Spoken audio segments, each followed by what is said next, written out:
Alrighty. Hello, everyone. My name is Bryson Keith. I'm one of the chief medical residents here at the Miami VA Medical Center. I want to thank everybody for coming and joining with us today. It's my distinct honor, honestly, actually, as a veteran of the armed forces, that I get to introduce a full bird colonel. That doesn't happen very often, so I'm pretty excited today. So first up today, I have the pleasure of introducing Dr. Marco Aurelio Ladino Avellaneda, who completed his medical doctor and surgeon degree at Colegio Mayor de Nuestra Señora del Rosario in Bogota, Colombia in 2003. He then pursued further specialization in the field of internal medicine and nephrology at the University of Miami Jackson Memorial Medical Center and Miami VA Medical Center. Dr. Ladino continued his professional development by completing fellowships in nephrology, including interventional nephrology, transplant nephrology, advanced nephrology with a research academic track, and hypertension through the American Hypertension Specialist Certification. And he will complete his master's in public health in September of this year. Very close. Dr. Ladino serves as the Associate Professor of Clinical Medicine at the University of Miami School of Medicine in the Division of Nephrology, Clinical Director of the Division of Nephrology, Associate Program Director for the Nephrology Fellowship at the University of Miami, Chief of Nephrology and Hypertension Section at the Bruce W. Carter Miami VA Medical Center. Additionally, Dr. Ladino is actively involved in the U.S. Army Reserve Medical Department, where he holds the rank of colonel as an internal medicine and nephrology officer and serves as a consultant to the Surgeon General for internal medicine and nephrology. He has been deployed multiple times as an internist in the service of our country. Throughout his career, Dr. Ladino has received numerous awards and honors for his outstanding contributions to the education of residents and fellows, including being recognized as the Attending of the Year and Instructor of the Year multiple times by the University of Miami Division of Nephrology and Hypertension. Dr. Ladino's research interests include chronic kidney disease progression, acute kidney injury, and kidney transplantation. And today we have the honor of listening to him speak to us on obesity and chronic kidney disease. Thank you very much, Dr. Ladino. Thank you, Kit, for the introduction, and Dr. Wise and Dr. Sosa, thank you for the invitation. It's been 20 years. I was an intern 20 years ago, and what a better way to celebrate than to show a little bit of my knowledge in kidney disease. So I suppose share the screen. Here we go. Looks good there? Perfect. Perfect, thank you. All right, so again, thank you, everyone. Thank you, everyone that is showing up. I remember 20 years ago, the first lecture, Dr. Lichting, who was the program director in that time, was presenting the first speaker. And again, thank you for the invitation. So I want to share a little bit of the knowledge that we have in obesity-related kidney disease and chronic kidney disease, and these new therapies that are coming available that are going to help our patients. These are my disclosures, and it was mentioned. So the objective is to understand the significance of this obesity epidemic in a management of chronic kidney disease in our nation, recognize obesity as a risk factor for chronic kidney disease, understand the physiopathology of obesity in kidney health, and identify these new therapies that we have available. And I will show you basics from science. But I'd like to start with a couple of clinical cases from the University of Miami and both the VA. This is a 75-year-old male with kidney disease stage 4.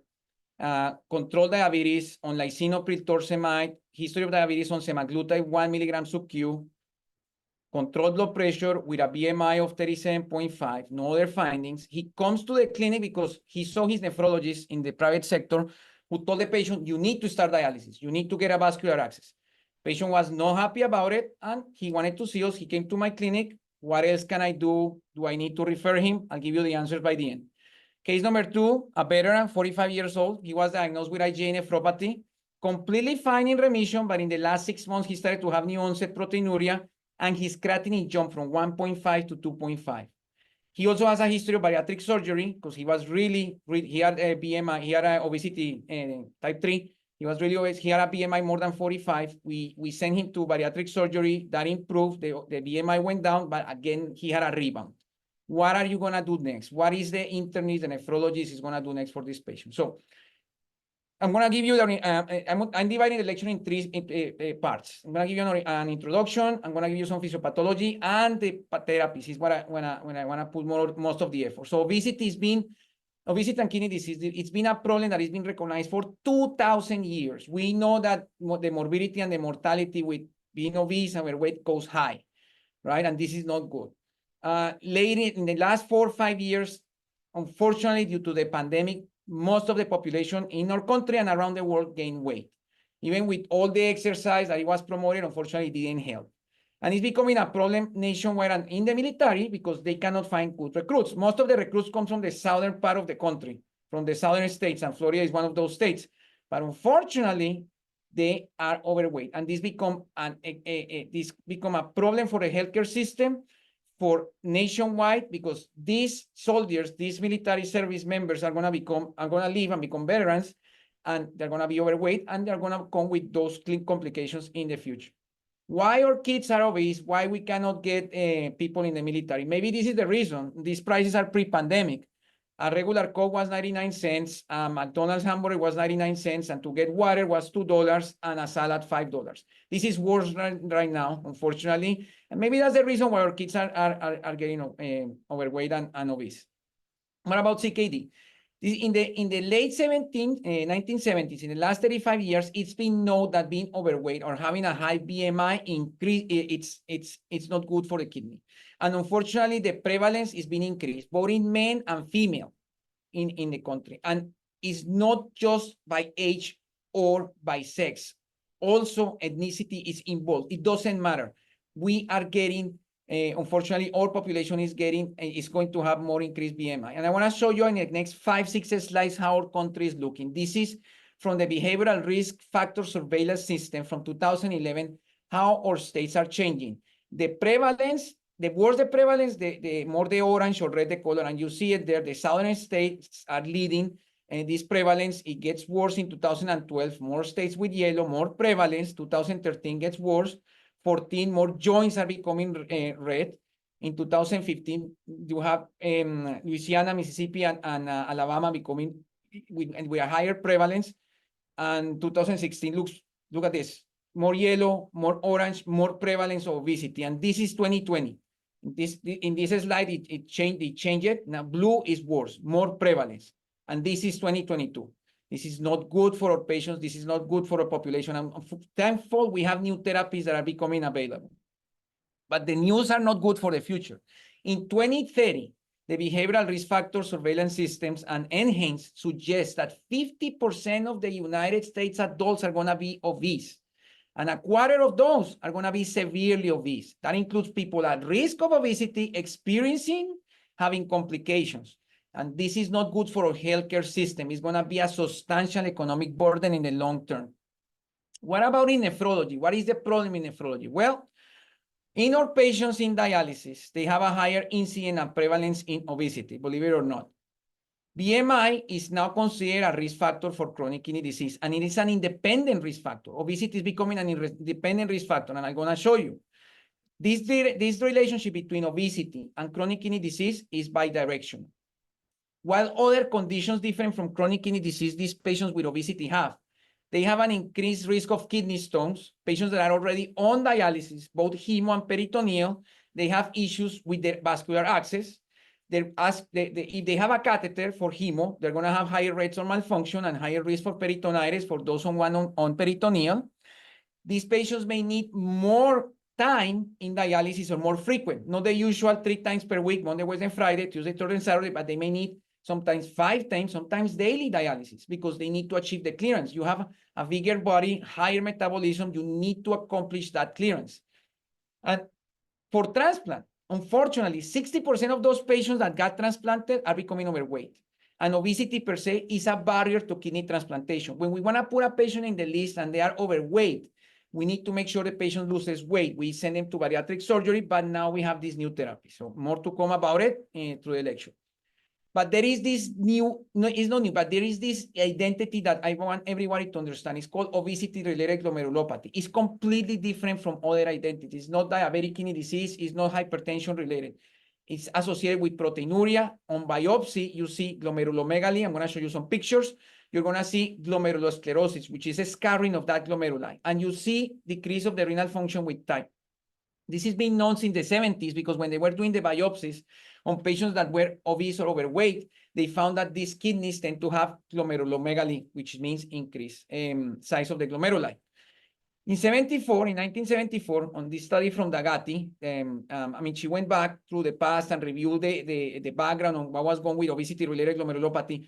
In the 70s, we found that there was this association, and it's been in the country, not in the US, in Europe, and Asia, and it's been present. It's not something new.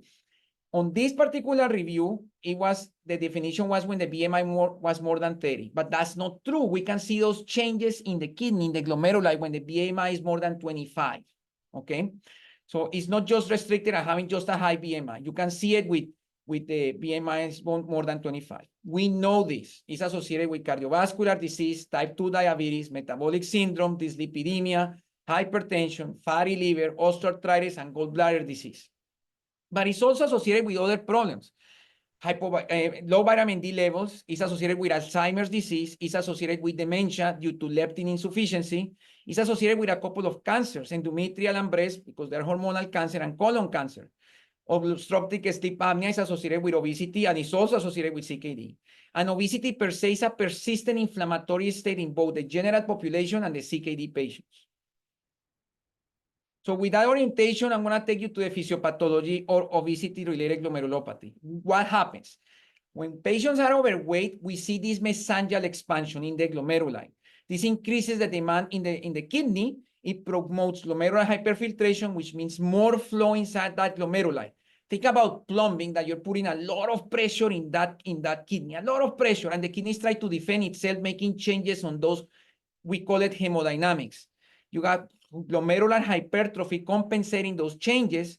The podocytes, which are those important cells in the glomeruli that helps with the filtration, they start to decrease in size. They start to have effacement. They don't tend to have those villi to help the filtration, and they start to disappear. And you have increased filtration fraction. All these events are due to the renin, aldosterone, angiotensin system and transforming growth factor beta. By the end, you're going to have proteinuria, that is scarring, which is showing the compensation, and you're going to have inflammation and, unfortunately, progression of the kidney disease. But what happens? So if you see here the lighter on red, on your left, it's normal. On your right is abnormal. So you have the podocyte there having a good time with the food processes there, with the GVM, everything is fine. But once you have these changes, once the patient gets more overweight, you start seeing less podocytes. You start seeing that mesangial expansion that I was mentioning. Those mesangial cells, which are like the skeleton of the glomeruli, they tend to expand, they tend to get bigger. And those changes are gonna cause more progression of chronic kidney disease. But at the tubule, as I was telling you, on the left side, normal, looks fine. On the right side, you start seeing these back walls of lipids. These are lipotoxic, and they're going to increase more inflammation and attract more interleukins, more inflammation, which is not good in the long term. So as I will summarize, this obesity-related glomerulopathy is a distinct entity. You tend to have proteinuria. Biopsy of these patients shows focal and segmental glomerulosclerosis, which is secondary because it's caused by obesity. And you're going to have progression of chronic kidney disease. But what about those hemodynamics? What happens during obesity? Well, the first thing that happens is that, and you're going to follow the numbers that I'm going to show during the slide, you have dilation of the afferent, the arteriole that goes first inside the glomeruli. It's going to dilate, it's going to compensate. Why? Because the patient is more overweight, has an increased BMI, right? Once that happens, the efferent, which is the arteriole that goes outside in the glomerula, is going to vasoconstrict. And it's going to vasoconstrict by these two agents, angiotensin 2 and aldosterone, right? Those two are going to cause increased nephron plasma flow. And by the end, you're going to have increased glomerular pressure. That hyperfiltration is going to cause, that hyperfiltration here inside the glomerula is going to cause the problem. So you're going to have more stress in the capillary wall. You're going to have distension of the basement membrane. The capillaries are going to grow, and the glomerula is going to grow. Of course, this is happening because you have all these pro-inflammatory markers, angiotensin 2, you have activation of the angiotensin type 1 receptor, you have increased transforming growth factor beta, and you have more transforming growth factor beta receptors. That is going to cause increase in the size of the podocyte, apoptosis, and this is the mismatch that is going to cause more podocyte detachments. And by the end, those glomeruli are going to get bigger, and those focal segmental glomerulosclerosis changes that you see in the kidney. So we call this hyperfiltration. You have overactivation of the renin-angiotensin-aldosterone system. And of course, by the end, it's a vicious circle that is going to cause more sodium retention and is going to cause more CKD progression.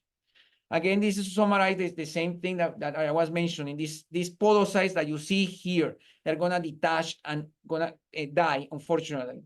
And you see in the tubules, these lipids getting accumulated and cause more inflammation and lipotoxicity. So what about the adipokines? Well, when patients become more obese, these adipokines start to release. What are those? So you have NEFA, which stands for non-steroid fatty acids.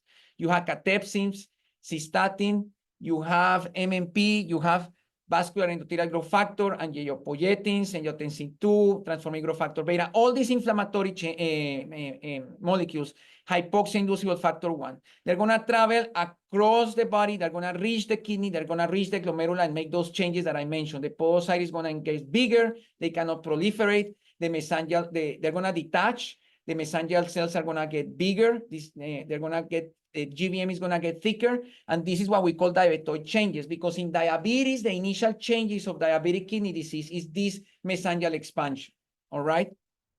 By the end, these are maladaptive responses to that glomerular hyperfiltration. Patient is going to have with initially microalbuminuria, and by the end with proteinuria. This is how it's going to look. This is a glomerulomegaly. This is a normal glomeruli. This is in a trichrome Jones, I'm sorry, this is in a silver Jones stain. You see in this PAS stain, these are the segmental changes that I was mentioning. They're next to the hilum. And this is a beautiful slide showing how that afferent artery of the first one that goes inside the glomeruli gets bigger. You see those changes. That's hyperfiltration changes. Those are maladaptive changes. In this silver stain, you see the GVM getting bigger. And it's in this trichrome where you see fibrosis, you see sclerosis inside the glomeruli. All right. In electron microscopy, you see podocyte food effacement. And you start seeing these lipid vacuoles inside the mesangial cells. This is the issue here is that this obesity-related glomerulopathy can also complicate other conditions like IgA nephropathy, and is an independent risk factor for end-stage renal disease. Obesity per se is an increased region, and you have increased renal blood flow, you have increased arterial pressure, your cardiac output goes high. And as I mentioned initially, your body size doesn't relate with the glomerular diameter. Even with a BMI of 25, you're going to see these changes. When we are born, we have a set number of nephrons. That's it. But unfortunately, we start gaining weight, and this single nephron GFR must keep with those metabolic demands. That's when the kidney gets into trouble. That's when the kidney tries to do these hemodynamic changes to preserve the function, to preserve the filtration. But these changes are not good. They are malignant for the kidney, and we're going to have progression of chronic kidney disease. Now, this is the last part of the lecture, the treatment. What are we doing for this? And this, believe it or not, this is the most important the most important slide of the lecture, where you see the evolution of the interventions that we have for diabetic kidney disease, and that we can take this into chronic kidney disease. So in 2001, we have RAS blockade. 2018, SGLT2 inhibitors became to comparable armament against diabetic kidney disease. We know that they help with diabetes control, but we found out that they help the kidney with those hemodynamics. Finerenone became on the market, this non-steroid mineralocorticoid receptor antagonist, completely specific, much specific for diabetic kidney disease. And now what happened? In 2024, the GLP-1 receptor antagonist, semaglutide, because that's the one that we have the evidence, is being helping our patients with diabetic kidney disease. And who knows, maybe they will help the patients with chronic kidney disease. What can we do before medical therapy for obese patients? Well, we know that increasing cardiovascular activity helps. They have to do at least 150 minutes per week of cardiovascular activity. Yes, that helps with cardiovascular. But about the kidney, there's nothing in exercise on the kidney, unfortunately. There's nothing about it. The RAS blockade is going to decrease that oxidative stress, decrease that glomerular hyperfiltration, decrease that glomerular damage. We know that. We know that really well. They've been around the market since 2001. They've been helpful. We have ACEs and ARBs. They help with that inflammation. Melatonin, believe it or not, they inhibit renin-angiotensin-aldosterone system. They suppress transcription of nuclear factor kappa beta, which is pro-inflammatory. And they inhibit the production of antioxidant enzymes, fibronectin, which is fibrogenic in the kidney, and they decrease oxidative stress. Melatonin is there. But what happened in the last decade, in the last 5-10 years, we have these two new classes, the SGL2 and the GLP-1. And by evidence, these two medications being proven to help with diabetic kidney disease, right?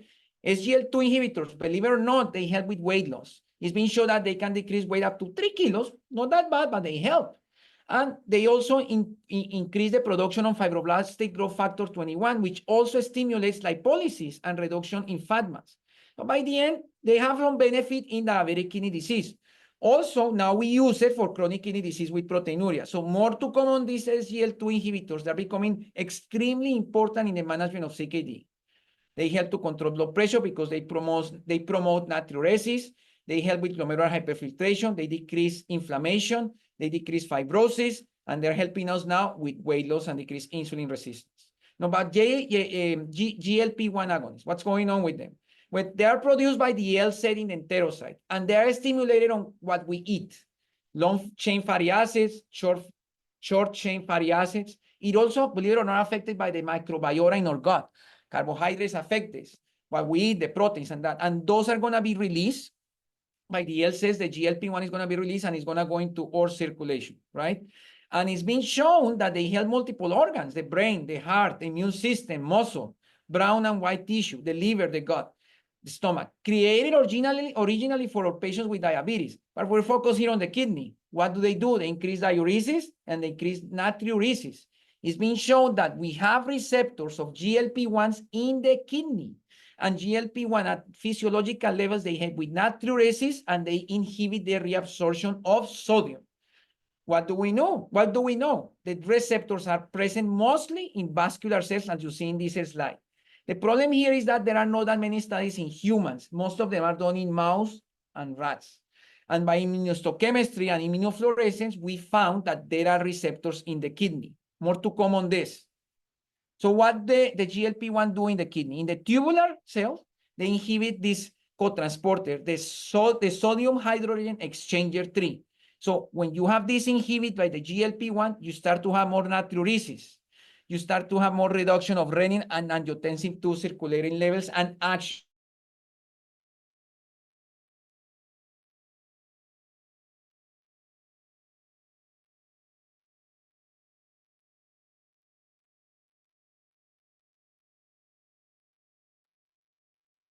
Dr. Ladino, if you can hear us, I think, yeah, he must have lost connection. Wait another minute. I'm sure he'll reconnect.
Dr. Weiss, if you wanted to share the slides and just go over the conclusions before we jump to the next speaker.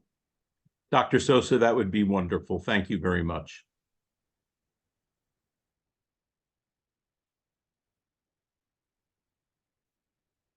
Can you see my conclusion slides?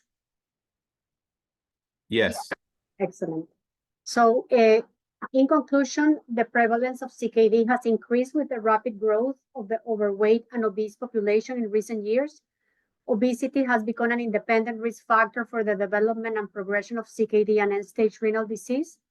Obesity has long been linked to kidney disease such as glomerulopathies, nephrolithiasis, IgA nephropathy, and poor renal transplant survival. Obesity causes nephropathy by multiple factors such as hemodynamic disorders, renal tissue hypoxia, and RAS activation. The main therapeutic interventions targeting patients' risk factors include weight loss and inhibition of RAS activation to delay progression of CKD, but future specific clinical trials are needed to prove whether these drugs are effective in these patients. Thank you, Marianne. Sorry, I'm Ladino. so sorry. I'm using the cell phone right now. The computer shut down. Any Yeah. questions for Dr. Ladino? Thank you, Marianne. Yes, Thank you, Dr. thank Sosa. you, thank you, and thank you, Dr. Ladino, for a I'm very so sorry. didactic. No. We're glad it wasn't a national emergency that you had to No. make for us, so thank you. That was great, very nice didactic discussion of a very, very important topic. And thank you, Dr. Sosa, for filling in the last slide. So we have just a few moments left before the next speaker. I wonder if I could ask you, is there any point at which you, I know there's regenerative properties of the kidney, but is there a point where you reach a certain GFR or creatinine where no matter what you do, you are beyond the point of being able to reverse with our current either lifestyle interventions or medications? Great question, Dr. Weiss. That the last two patients I mentioned, I didn't discuss by the end. So the first patient, the one that came to UM, I increased the semaglutide. I went up to 2, and the GFR started to get better. The patient was so happy that he ended up giving me like a gift because he got so excited. The GFR, the creatinine went down to 2.2 with just that. And of course, he's not going to need dialysis. The second patient, the creatinine keeps in the 3, but the proteinuria went down to 1 gram. So it was not nephrotic. So what we are trying to do is, and not matter the GFR, we starting them on the semaglutide. In dialysis, we are doing it for weight loss. And our insurance is thankful they're accepting this, and it's helping the patients dramatically. Thank you. Dr. Lakakis, you have your hand raised. You mentioned, apart from the RAS and the system, the TGF-beta, if pirfenidone or luspatercept have been tried to slow the progression of CKD. Yes, sir. Yes. That's what I also found. I mean, I've been reviewing this. I'm very excited about this medication because everything that it's been doing, but it's just not just in the kidney. I found out that it's been used and studied for pulmonary fibrosis and for heart fibrosis. So there's more to come on what is going to happen. I know the contraindication and the risk factors, the eye issues and all of that, but there's so much on this medication that is coming up that is very interesting for our field. Thank you very much. Let's move on to our next speaker. Thank you, Dr. Weiss. Thank you, Dr. Ladino. Dr. Keith. Perfect. Alrighty. So for our second speaker, I have the pleasure of introducing Dr. Michele Stanchina. She's a new assistant professor of clinical medicine in the Department of Medicine, Division of Hematology, who focuses specifically on lymphoma. She joined us as faculty last year after completing her HEMONC fellowship here at Jackson Memorial University in the University of Miami. Prior to moving to Florida, she earned her medical degree from the New York Institute of Technology, College of Osteopathic Medicine, and completed her internal medicine residency training at Mount Sinai St. Luke's Roosevelt in New York. Additionally, she holds a master's degree from Tulane in neuroscience. Her clinical practice and research focuses on both Hodgkin lymphoma and non-Hodgkin B-cell lymphomas. She is currently working on multiple projects in the field, including examining healthcare disparities among patients with diffuse large B-cell lymphoma and decreasing toxicity in patients with Hodgkin lymphoma by giving them abbreviated chemotherapy. She will be opening several clinical trials in the next few months and is working on an investigator-initiated trial as well. In addition to her clinical work, Dr. Stanchina is dedicated to teaching the residents and fellows while she rotated through the inpatient services and has been mentoring both a resident and a medical student on various research projects. And today we have the pleasure of hearing her speak on diffuse large B-cell lymphoma. Thanks. Thank you so much. I'm going to just try to share my screen. This is a totally different presentation than the one you just had. but here we go. Okay. So I don't have any disclosures. So today we're going to discuss a clinical vignette in diffuse large B-cell lymphoma. In terms of our agenda, we'll do the case presentation. We will give you some background on diffuse large B-cell lymphoma, and then we will discuss the POLARIX trial, which was a practice-changing trial in lymphoma, which has the addition of polatuzumab to frontline chemotherapy. And then we will discuss novel therapeutics such as bispecific T-cell engagers. So I'm going to try to cover a lot, but I think we can get it done. So this is a patient that I actually saw a few months ago. She initially started complaining of right hip pain last August in 2023. She went to see the primary care doctor. They weren't sure if she had arthritis versus trochanteric bursitis. She had a trial of NSAIDs as well as oral steroids and a trial of a cortisone injection without any relief in her symptoms.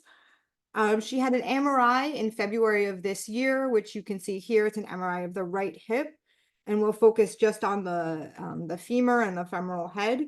And you can see that this is a T2 weighted image of the right hip, and it shows a moderately hyperintense, homogeneous appearing marrow replacing lesion of the proximal femur with near total involvement of the whole right hip, involving the anterior, medial, and posterior compartments of the proximal thigh.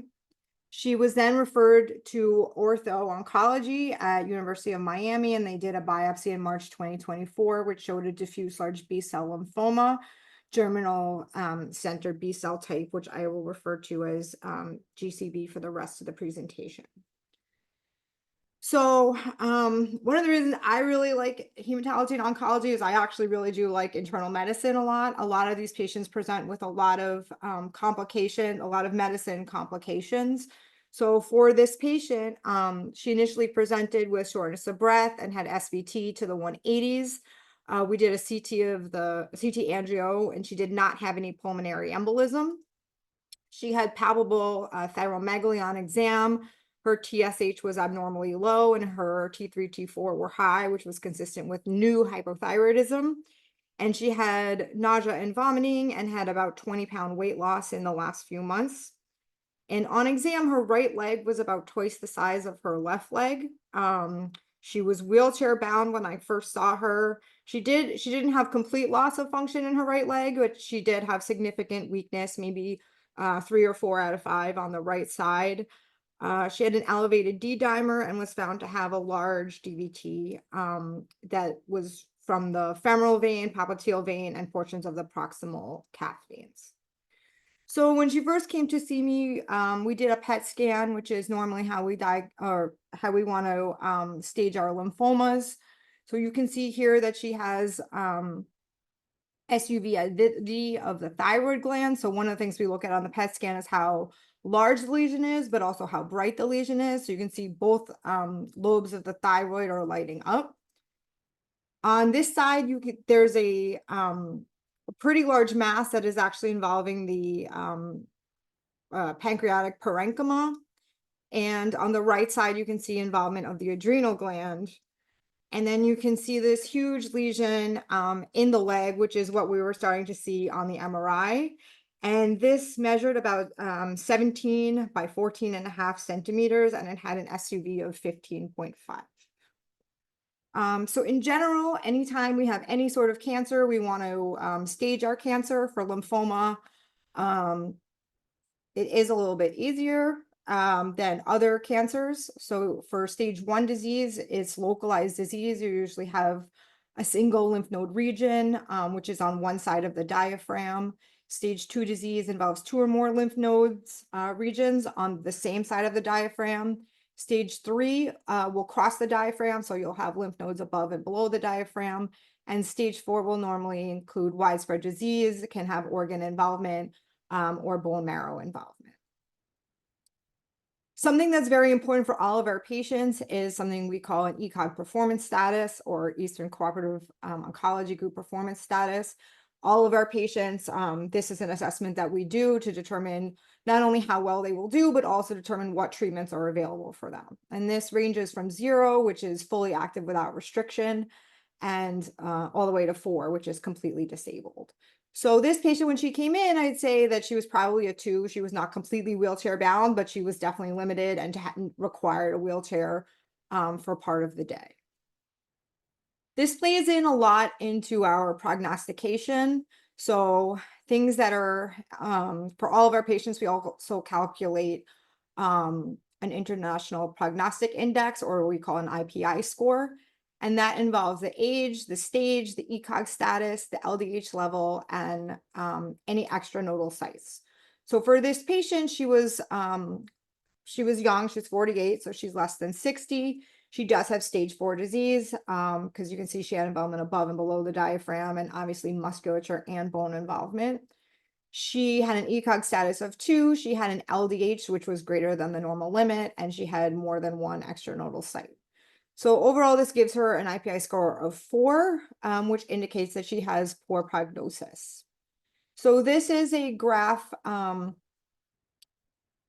is slightly different. This is an NCCN IPI risk group, which is goes into a little bit more detail based on the age and breaks it up a little bit more. But overall, you can see the patients who have low IPI scores have a much higher overall survival. So if you look at the green, over time, you have a much higher overall survival than a patient who has a high IPI score with a score of 6 to 8.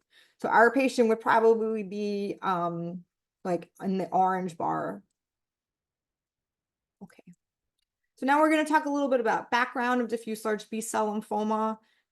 Diffuse large B-cell lymphoma is the most common lymphoma. Its incidence is around 30,000 per year. So if we compare that to like a lung cancer or breast cancer or prostate cancer, usually you're seeing over 200 to 300,000 of those cancers. So while it is not the most prevalent cancer, it is the most common lymphoma that we see.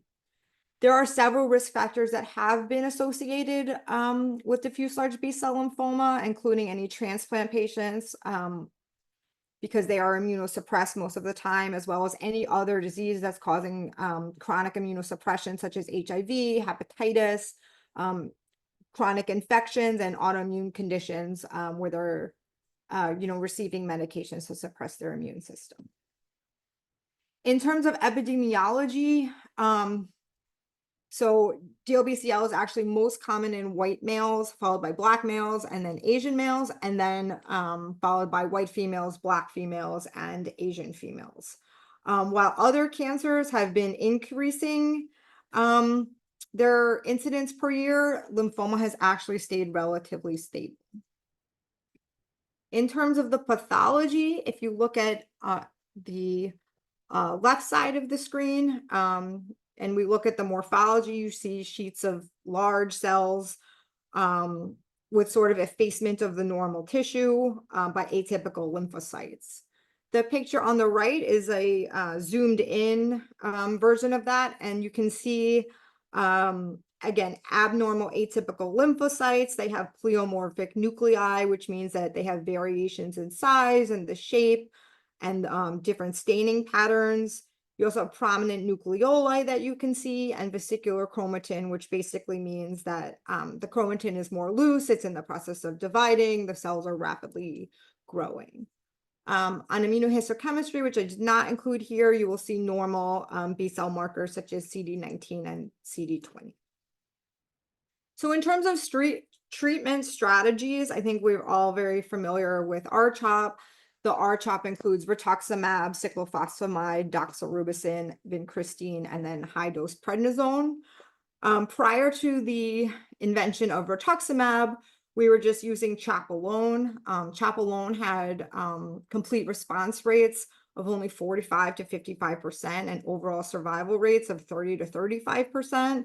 So when rituximab was invented, you can see that it really increased the overall survival rates if you look at the Kaplan-Meier curves on the right. So RCHOP has now been the standard of care for at least 20 years for first-line diffuse large B-cell lymphoma. There have been many attempts to improve on RCHOP. I think that everybody's always looking for a different way that we can improve our overall survival. There's multiple studies that looked at either increasing the number of cycles or shortening the number of weeks between each cycle. And overall, it was found that increasing the number of cycles to 8 did not provide any benefit over 6 cycles of RCHOP, and decreasing the number of cycles for every 2 weeks versus every 3 weeks also did not provide much benefit. Other studies have looked at the use of second-generation anti-CD20 monoclonal antibodies, such as obinutuzumab, or the incorporation of other agents, such as BTK inhibitors or lenalidomide. One study that did prove to be effective was the ECOG-ACRIN study, which looked at lenalidomide plus RCHOP, which we call R squared. We get R squared because lenalidomide is also called Revlimid. At the 3-year time point, RCHOP had a 34% reduction in progression of disease or death versus RCHOP. It also showed a PFS benefit and an OS benefit. In this study, they used lenalidomide 25 milligrams on day 1 through 10 and prednisone 100 milligrams per meter squared. While it did show these benefits, it had very high rates of grade 3-4 diarrhea, febrile neutropenia, and thrombocytopenia, which is one of the reasons that it was not really adopted into clinical practice very much. The second reason is that a similar trial called the Robust trial also looked at R squared, used a slightly different dosing of lenalidomide. It used 15 milligrams on day 1 through 14 and a flat dose of prednisone at 100 milligrams. And this study was actually a negative study. It didn't show any benefit. This study did only include patients who had the ABC type of DLBCL. And if we look back at the ECOG-ACRIN study, the patients in sub-analysis who had ABC subtype of lymphoma also showed no benefit. So again, while you could consider this in the GCB subtype, overall it is fairly toxic and hasn't really been adopted into practice. Other studies that were found to be negative include the Phoenix trial, which was looked at ibrutinib plus R-CHOP, the Goya trial that looked at obinutuzumab plus CHOP, and the Cavalli trial, which looked at obinutuzumab CHOP plus or minus venetoclax, which is a BCL2 inhibitor, and the Alliance trial, which looked at R-CHOP versus EPOC. So where does that leave us? So now we're going to discuss the POLARIX trial, which added polatuzumab to frontline chemotherapy. So the POLARIX trial was a phase 3 randomized double-blind placebo-controlled study that looked at polatuzumab R-CHP versus R-CHOP in the frontline setting. If you notice, you don't have the whole CHOP backbone anymore because the O portion of that, which is oncovin or vincristine, has overlapping toxicity in terms of peripheral neuropathy with the polatuzumab.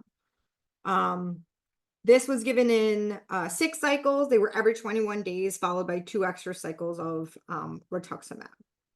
So polatuzumab is an antibody drug conjugate that binds CD79, which is a subunit heterodimer transmembrane component of the B-cell antigen receptor. And it is ubiquitously expressed on the surface of mature B cells, including the cells of diffuse large B-cell lymphoma.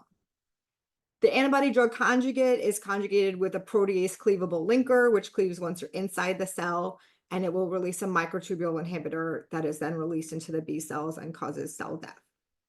So the POLARIX trial included patients aged 18 to 80, which I think is important because we usually have lower cutoffs for clinical trials. So I thought that this was a very good study in the sense that it did encompass a larger population. And it was for frontline setting for anybody who had CD20 positive diffuse large B-cell lymphoma, a good ECOG score of 0 to 2, and higher IPI scores of 2 to 5. Patients with any CNS disease were excluded from the trial, however. And then patients were randomized 1-to-1 to either pola-R-CHP or R-CHOP. So the median age in the study was 65, which again, I think is a pretty good number for patients with diffuse large B-cell lymphoma, that it included older patients. Almost everyone had more aggressive disease and had a stage 3 or stage 4, and more patients had a higher IPI score and higher LDH. And the majority of patients were GCB subtype. In terms of primary endpoint, the primary endpoint for the study was progression-free survival, which included progression, relapse, or death. At the time of the original cutoff of the study, the median follow-up was 28 months, and the PFS was significantly higher in the polar R-CHIP group than in the R-CHIP, for 76.7% versus 70.2%. This had a hazard ratio of 0.73 and a p-value of 0.02. With a longer follow-up of almost 40 months, the PFS benefit was maintained.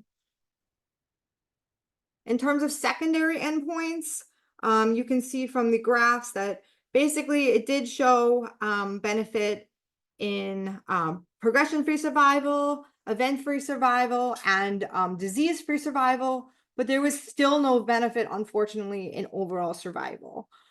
Part of that may be because if patients do relapse, we have so many new drugs in lymphoma that maybe we are able to rescue these patients either with CAR T or more novel therapies. And so you're not seeing that difference in overall survival. But nonetheless, it was only significant for those values. There were some notable subgroups that did not show a clear benefit, although these analyses were not necessarily powered appropriately, but they were done after the fact. And it did show patients that had the ABC subtype actually benefited more than the patients that had the GCB subtype. Okay. In terms of adverse effects, the overall safety profile was generally similar between the two groups. The most common adverse effect in both groups was still peripheral neuropathy. And no new safety signals were identified. And so polatuzumab in combination with R-CHIP was approved for first-line therapy in patients who had an elevated IPI score. Okay. So now, because I would say that overall the POLARIX trial was practice changing. A lot of people have incorporated it into their first-line settings. I think for here at University of Miami, we incorporate it mostly if the patient has ABC subtype, but I know that's other people in other places have just incorporated it in first line. But because we still don't have an overall survival benefit, we're still looking for different treatments that will give us that overall survival benefit. So one of the drugs that we are looking at now, starting to incorporate into the first line, is called glofitamab. So glofitamab is a bispecific T-cell engager. And the way bispecific T-cell engagers work is they are engineered monoclonal antibodies that they target two different antigens. So one targets the tumor antigen and the other targets the effector cell, most commonly the CD3 portion of the T-cell receptor. So if you look at on the right, glofitamab has a 2-to-1 ratio. So you can see that these two green pieces, they are CD20 binding domains. Those will bind to the B cell versus the orange piece, which is the CD3 binding domain that will bind to the T cell. And the way this drug works is it brings the T cell close to the B cell and have the T cell destroy the B cell. So glofitamab itself has shown very high CR rates or complete remission rates and progression-free survival rates in the relapse setting. It has shown CR rates of 40% and overall response rates of 52% with a median duration of almost 27 months.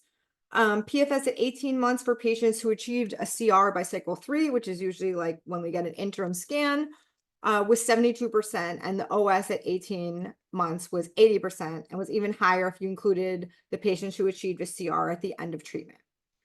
Glofitamab has also started to be looked at in the first-line setting in combination with R-CHOP and has shown promising results. So back to our case. So our patient was enrolled on a clinical trial. The clinical trial actually used pola-R-CHP and glofitamab together in the first-line setting.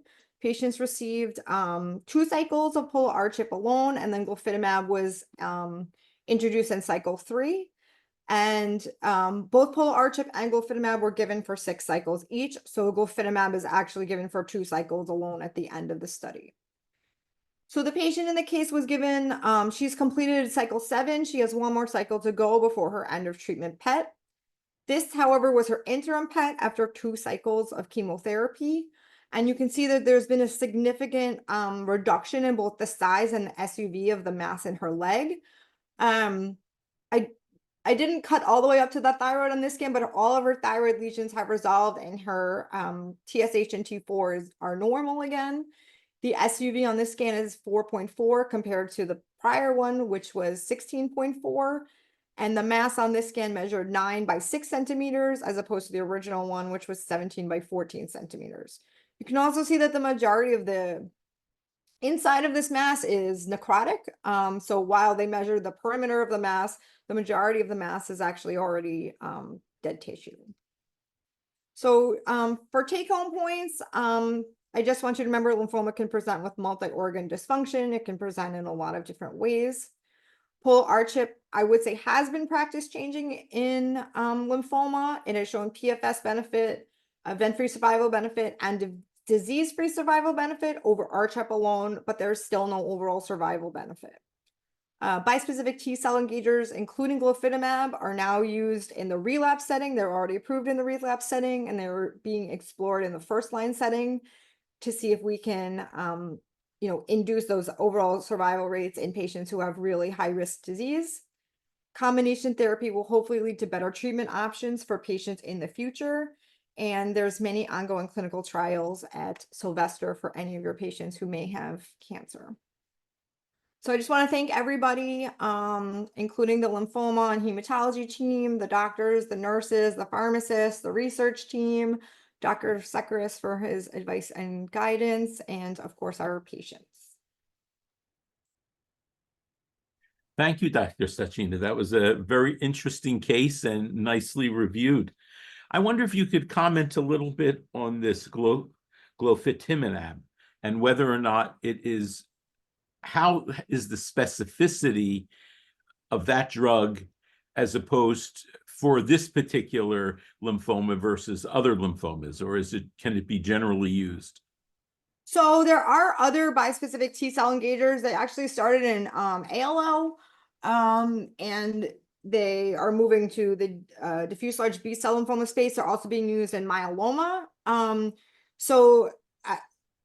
The specificity comes from, for diffuse large B-cell lymphoma, we're using CD20 as the antibody, while myeloma, they'll use more myeloma,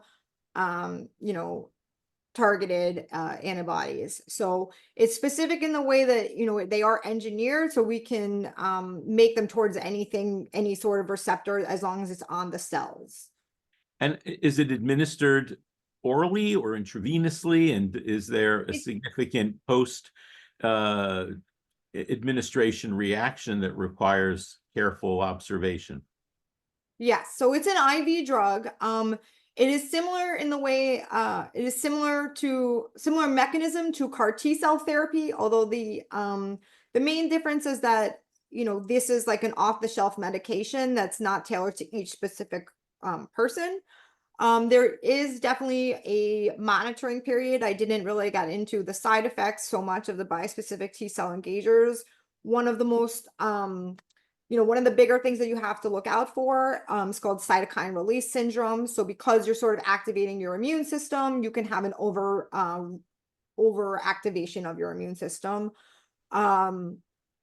We usually monitor the patients for a few hours after they get the infusion, but I would say within the 24 or 48 hours following the infusion is when sometimes patients can have a fever and some chills, and that's actually an immune response activation. Sometimes, that will go away on its own. Sometimes we do need to give them either steroids or tocilizumab to calm that reaction down. For the most part, none of the patients on this trial have needed any of those things.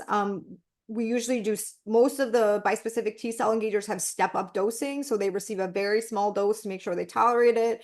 Then there's usually like an intermediary dose and then the full dose. So that sort of helps enable us to give this as an outpatient as opposed to, having to do it on the inpatient setting. Wonderful. I want to thank both our presenters today for this inaugural academic year grand rounds. Both of them were excellent presentations. I remind everybody to go to the chat to find the link for the CME and MOC credits. And I look forward to seeing everybody next week. Thanks again to both our presenters.